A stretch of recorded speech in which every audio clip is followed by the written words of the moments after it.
Okay.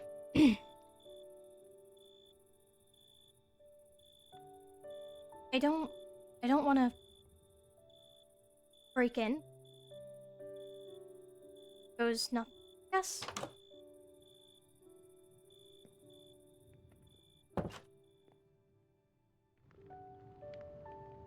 Okay.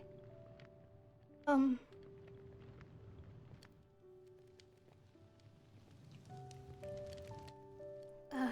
Miss Stone? Hello? Okay, I don't think she's home.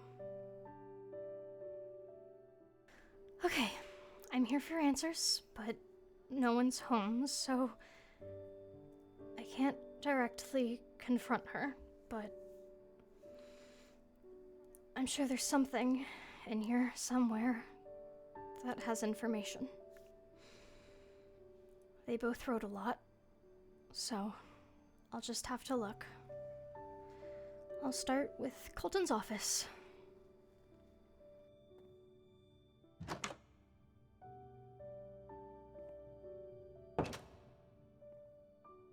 Okay, okay. That just seems like old work stuff that's been left. There's nothing in here? Maybe Gemma packed it away. Nothing really that would be helpful. Just the same old books. Okay. Well, I don't know why anything would be in here, but... Well, I guess... Maybe I'll check my old room first. They really left it untouched.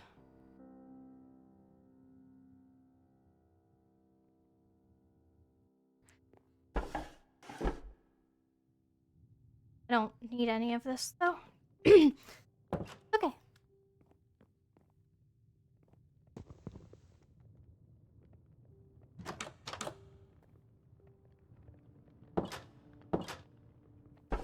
He never really kept much, but I think anything he did have, she probably got rid of. Okay,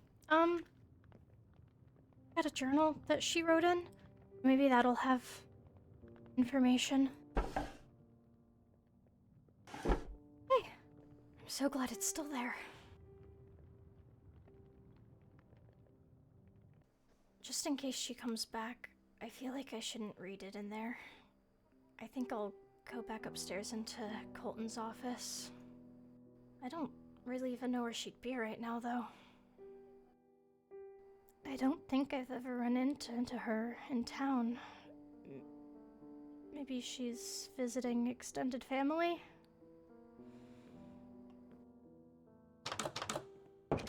Go in here, just... Okay. Today I found myself in the mines, and the strangest thing happened. Early into the night, I went searching for a black opal. It was a highly requested stone for a very special ring, and of course I'd do anything for such a loyal customer. However, what I didn't expect was to struggle as hard as I did.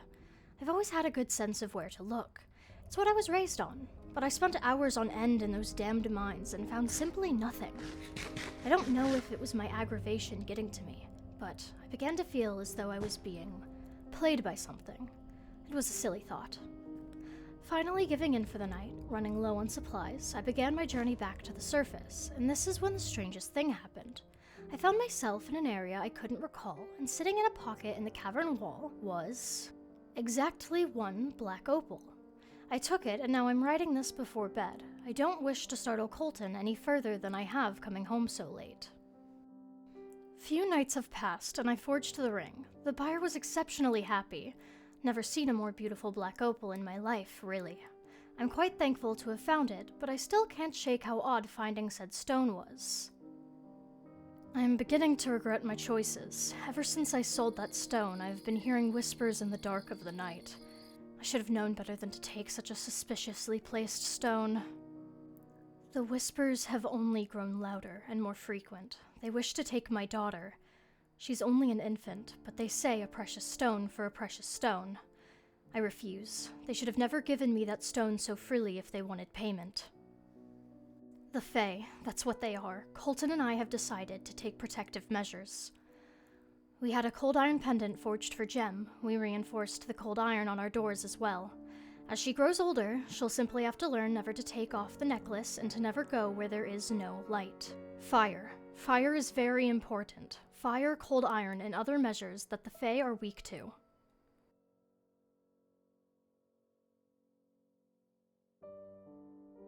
Gem is a good girl. She listens well with avoiding the woods and staying in town. We never let her out of our sights, especially not at the Monolith Festival. I almost had a heart attack when we lost her a few nights ago during the latest one. Thankfully, a kind girl named Ophelia looked out for her. Colton has been taking Gem to the executions. I fear she might be too young to witness them, but that's neither here nor there. Silas Hansley and Aradia Hansley. Colton has taken the man under his wing. I feel no strong way towards either of them, but I find them quite helpful with how busy Colton and I have been. I must get back to work. Gem and Colton haven't been getting along as well in more recent times. She spends more time with Aradia and Silas than us. Something about it doesn't quite sit right with me, but I don't have time for those things. I've lost my daughter. Where did I go wrong? She knew never to go out into the woods or where there wasn't light, and yet she went and got herself cursed. I couldn't even look her in the eyes. I couldn't watch. She is no longer our daughter, and from this moment forward, we have decided we will continue on as if we never had one to begin with. It's what's best for us, really. Outside of work, I decided to get more into gardening. Planting flowers and bushes brings me a sense of accomplishment. Keeping them healthy and bright, keeping pests away from them, nothing will cause them to decay and wither. I have just been informed that Colton has passed. I paid more than enough for him to recover when he was first hospitalized. There is no reason he should have died. Heart failure? That's ridiculous. Why? Why did everything have to be ripped away from me? I have done nothing to deserve this. Colton did not deserve this. We've only ever done what's best, what we had to do. Updates.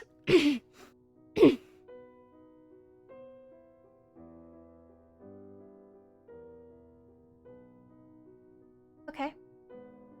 So, they were given a gift from the Fae. And I don't know much about that, really, but I'm pretty sure that you're not supposed to accept gifts from the Fae. I'm pretty sure it's a well-known rule. But she took the gift, and instead of fixing her mistake, she was entitled. That night, I went out on the night of Dione with my pendant, but I lost it along the way. And I got cursed. So, was it... It had to have been because of this. A debt that needed settled. Right? It had to have been.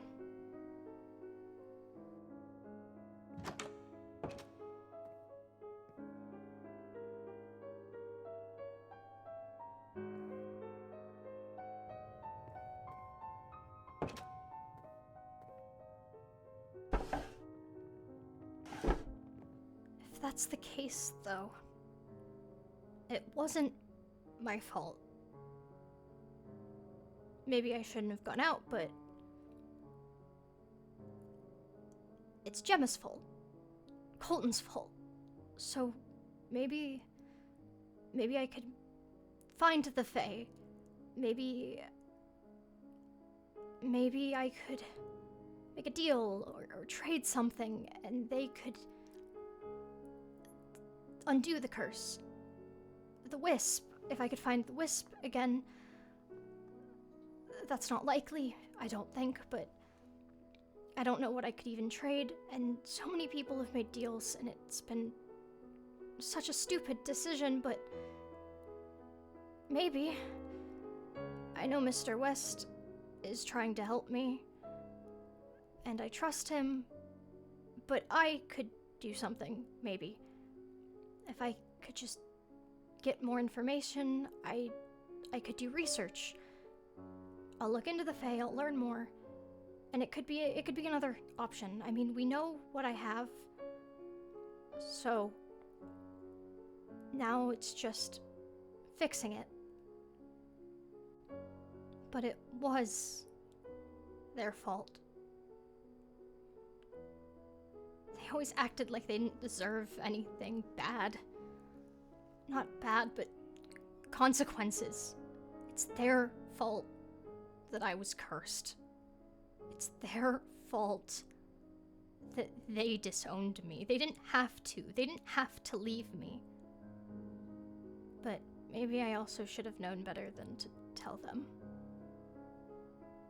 But they could have prevented it. It was their choice. It was always their choice.